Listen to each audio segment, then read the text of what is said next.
Hey, bonjour les élèves, ça va bien? Top là. Ouf. Yo, yo, yo, yo, yo, yo. C'était peut-être un petit peu trop fort, hein? Bon, OK.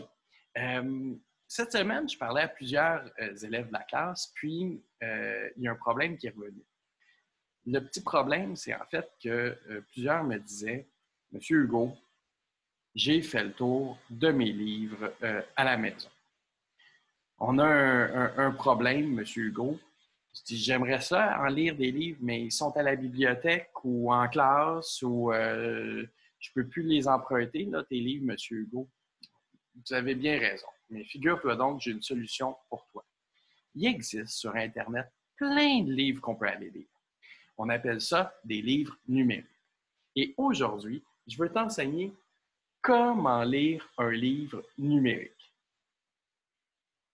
Tu vas voir, il y a plein de stratégies que tu connais déjà, qu'on utilise déjà pour lire des livres normaux. Hein? Aujourd'hui, je vais t'enseigner que les lecteurs de livres numériques, ben, ils jettent un coup d'œil avant de commencer à lire. Puis ils vérifient également leurs prédictions. Ensuite aussi, ben, ils s'arrêtent pendant qu'ils lisent les lecteurs.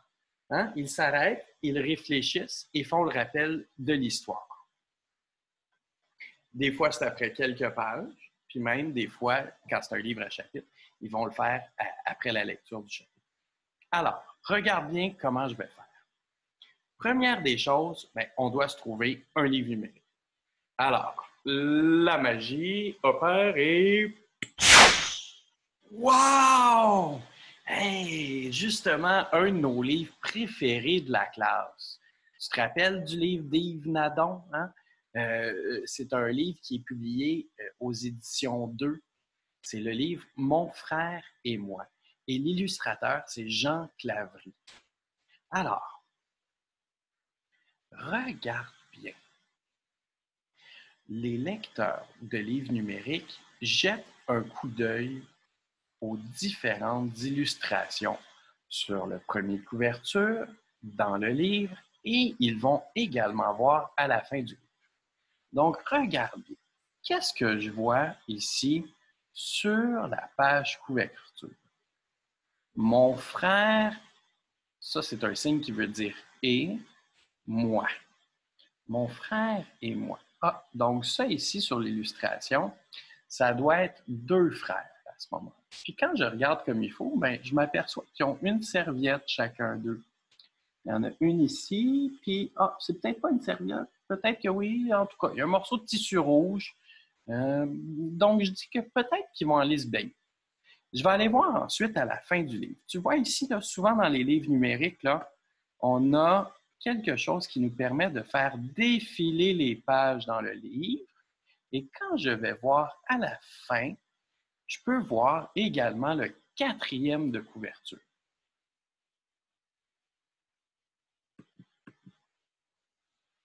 Sur le quatrième de couverture, habituellement, il y a des informations qui peuvent m'aider à comprendre comment est-ce que le livre veut être lu.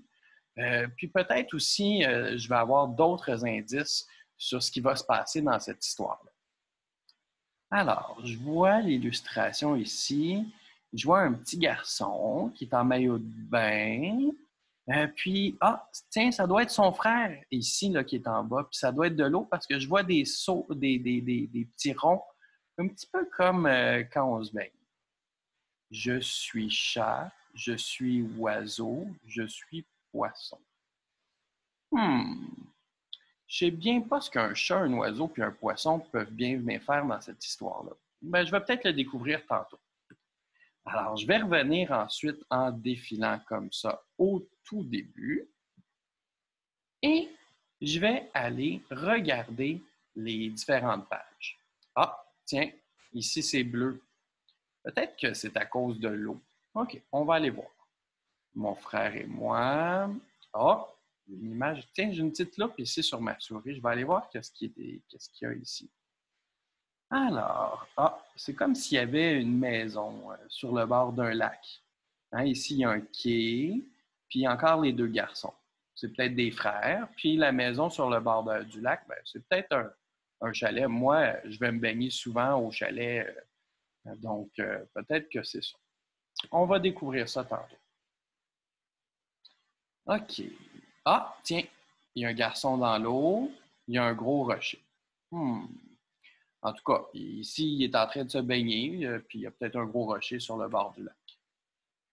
Tiens, les deux frères, c'est la même photo que sur la page de couverture. Qu'est-ce que ça m'a appris? Mais tiens, tantôt, là, il y avait un morceau de tissu rouge, je me demandais c'était quoi, mais à la fin du livre, là, j'avais vu que le garçon, en haut, ici, là, il était en maillot de bain rouge. Ah ben, c'est son maillot de bain, finalement.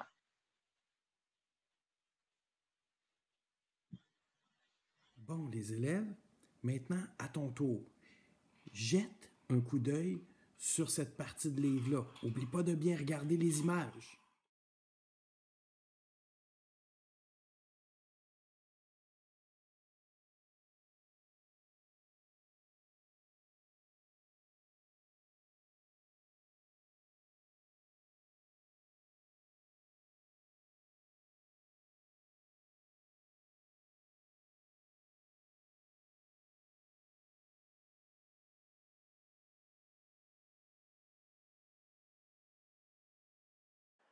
Et puis, est-ce que tu avais la bonne prédiction?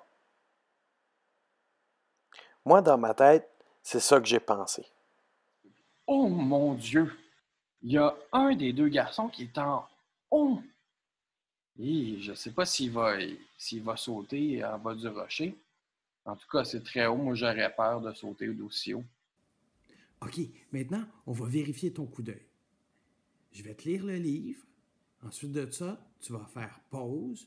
Puis tu vas te dire, est-ce que j'avais raison dans ma prédiction?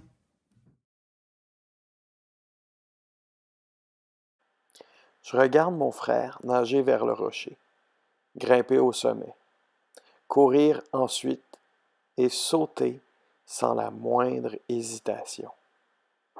Il crie pendant la chute et vient m'éclabousser. Avec force et élégance, mon frère s'élance dans les airs. Comme toujours, tout lui semble naturel. Il est chat, il est oiseau, il est poisson. Et puis, est-ce que tu avais raison?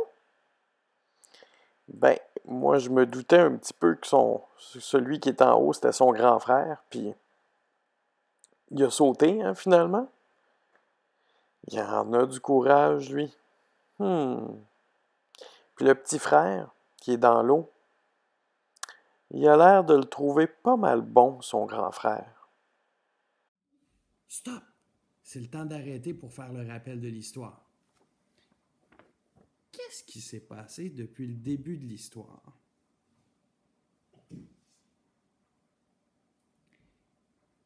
C'est vrai, un petit garçon avec son frère qui sont allés se baigner. Puis maintenant, le petit garçon, c'est à son tour de monter en haut de la montagne pour sauter. T'as bien raison. Donc, avez-vous vu les lecteurs? Quand on lit un livre numérique, c'est la même chose qu'avec un livre papier. On utilise exactement les mêmes stratégies. On prend nos bonnes habitudes de lecteur et on jette un coup d'œil au début et à la fin du livre pour voir comment notre livre va être lu. En plus de ça, les lecteurs ont fait des prédictions. En regardant les images, les illustrations, on essaie de comprendre qu'est-ce qui va se passer. Et encore plus important, quand on se met à lire, on vérifie nos prédictions. C'est important, après quelques pages ou après un, deux, trois paragraphes, aussi de se faire un rappel de qu'est-ce qui vient de se passer. Parce que c'est ce que font les bons lecteurs, les lecteurs passionnés. Donc, n'oublie pas le lecteur passionné. Si tu as fait le tour de ta bibliothèque puis que tu as lu plusieurs fois tes livres, tu peux aller sur Internet lire un bon livre numérique. Je t'ai mis plein de liens vers des sites web avec une bibliothèque complète de livres numériques vraiment intéressants. Tu as juste à demander à papa-maman d'utiliser sa tablette, son téléphone ou bien son ordinateur pour découvrir ce nouveau monde de possibilités. Alors, tu es prêt à lire un bon livre numérique? Au boulot, les lecteurs. Bonne lecture!